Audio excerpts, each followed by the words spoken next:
here from a resort beach here in San Juan, Puerto Rico. It's a beautiful beach actually, but I'm standing amidst all this material that you see piled up behind me. What is it? Well, most people would call it seaweed. And this seaweed is a nuisance to many people because it piles up on the beach like this, and it's difficult to wade in. It wraps around your legs and so on. It can begin to decay also and put off a pretty terrible stench, not only because of the seaweed itself, but all the little animals that live in it.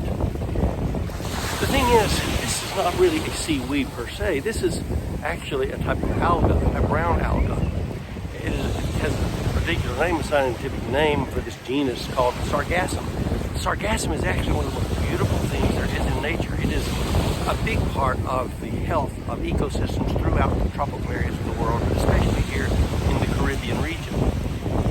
Because rather than looking at it out of a habitat, sort of like looking at a fish thrashing around on land, you need to look at the sargassum in more of its native habitat. The natural habitat is for sargassum to actually be in the water, as you can see here.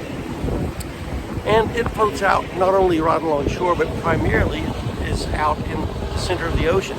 The Great Sargasso Sea near here is an area far from land, and yet with the sargassum floating, the floating habitat is not just the sargassum itself, but the sargassum becomes the basis for lots of life in these tropical waters.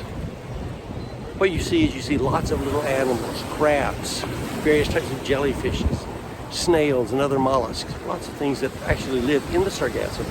And sargassum, like all algae, grows very, very quickly. It's one of the most productive things in nature because it can put on a tremendous amount of biomass over a short period of time.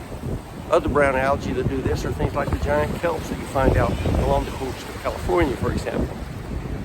But what we're going to be doing is we're going to be looking at the sargassum here. We're going to be looking at the organisms that live on it.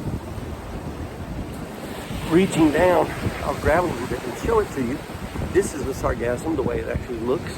And you can see it's got lots of leafy parts, but it's also got lots of tiny little bubbles. The little bubbles are actually flotation devices.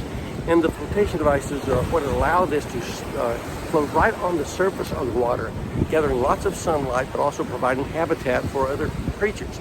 So it doesn't sink below the surface. It stays right there at that interface. We call this community, this floating community, a neustonic community. And we'll talk to you more about neustonic life later on. But for now, get out there yourself, enjoy the beach, enjoy the ocean and everywhere else. Stay safe, stay healthy, take care.